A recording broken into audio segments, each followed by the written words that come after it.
Jama'a masu kallon mu barkamu da warhaka, barkamu da ƙara kasance da ku a cikin shirin namu na cikin lafiya na wannan rana. Yau a cikin shirin namu za a ji yanda amarya ko uwar gida ko kuma duk wani mai sarrafa abinci kenan wato zai yi farfesu na kayan ciki, wanda bisa al'ada mafi yawanci mutane suna ɗaukar cewa kayan ciki wani baya ci ne saboda wajen sarrafa shi. To yau da in Allah ya da za mu tona wa kayan ciki asiri ta wajen yadda ake cire karninsa, saboda karni kamar yadda nake ta bayani kullum yana ɗaya daga cikin abin da yake lalata ƙarfin wato spices ɗin da za ki zuba a abincinki, spices ɗin da za ki zuba a kayan wato da za a sarrafa a ci. Ana cire karni to an samu kaso 80 cikin 100 wajen yadda za ki yi kayan cikinki, kama da na naman rago ko kuma na wato saniya ko na raƙumi ko ma na wato ɗan shila ne, duk da dai waɗansu suna cin kayan cikin ɗan shila ko ɗaya mana. Yau dai a cikin shirin namu zan muku bayani ne yadda za ku sarrafa kayan cikin naman rago. Kayan cikin naman rago kamar yadda aka sani, rago yana ɗaya daga cikin naman sai yana da laushi, naman sai yana da sauƙin sarrafuwa, kayan cikin sama haka. Saboda haka abin da za ki fara yi shine ki tabbatar kayan cikin in kika tashi wato gyarawa, ki nemi ruwan vinegar ki dan faka shi a gefe na ɗaya kenan, ma'aukal kenan ko. Kuma kullum na ta bayani vinegar kala-kala ne, akwai apple vinegar, akwai white vinegar, akwai wine vinegar. To wannan karan dai da white vinegar za ki yi amfani, wanda in kika tashi abin da za ki yi shine ki fara ɗauko kayan cikin nan ki wanke shi a ruwan sanyi, wanki ɗaya ma ya wadatar. Sai ki ɗauko wadataccen ruwa sai ki zuba aina a cikin tukunyarki. Idan kika zuba wadataccen ruwa a cikin tukunya, me ya rage miki? Sai ki kunna wutarki yayi tafasa ɗaya biyu, sai ki ɗauko shi ki zuba shi a kwalanda, ki tace wannan ruwan ki zubar.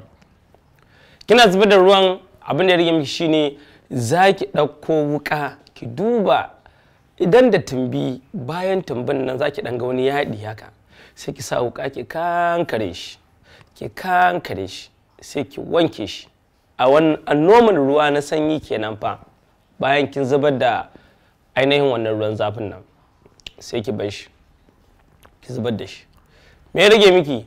Sai kuma ki zo ki yayyanka shi irin size ɗin da kike bukata.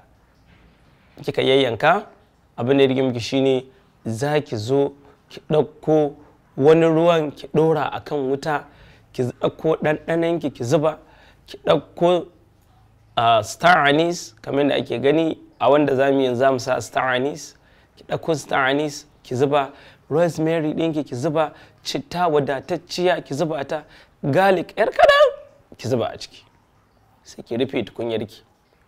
Ki ƙara ɗauko ruwan vinegar ki ƙara ɗagawa, ki ɗauko kanwa, in kina da ungurnu fine, sai ki ɗaga ta a ciki ita ma, za ta taimaka kayan cikin ya laushi da wuri, ko na saniya ko kuma na naman rago.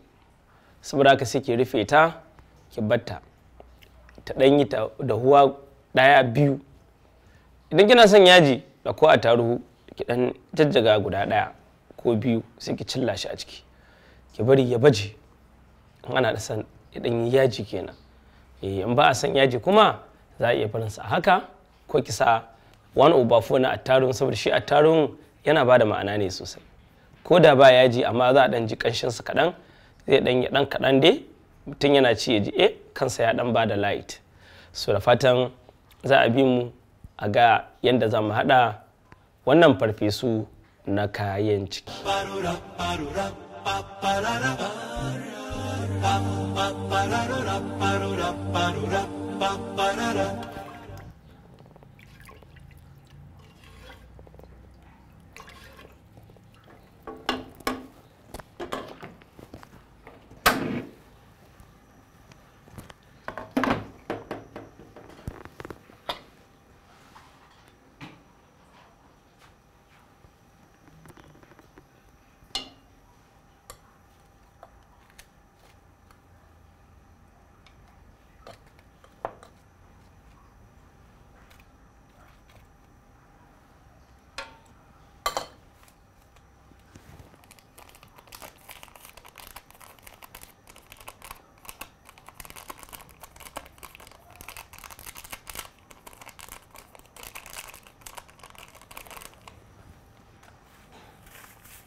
sannan za a gama shi.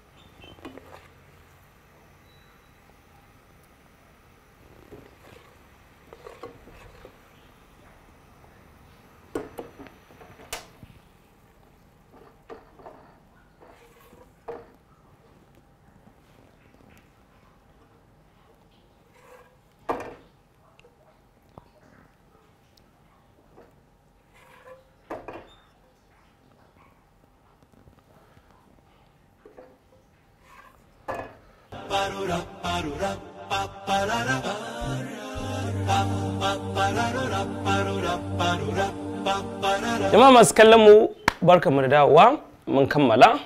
To yau dai jama'a, gudun kar a samu makota masu zo su samun rani, kun dai ga yadda farfesun nan yi ko, kun ga yadda ya ruwa ko, yadda ya daidai yadda ake bukata. Shi yasa yankan ma na yi shi manya. Kun ga in ya zo ya ɗauki ɗaya kuma ba dai kan ya ɗauki na biyun na yi wub da kwanan duka fa ana maka ƙashashin.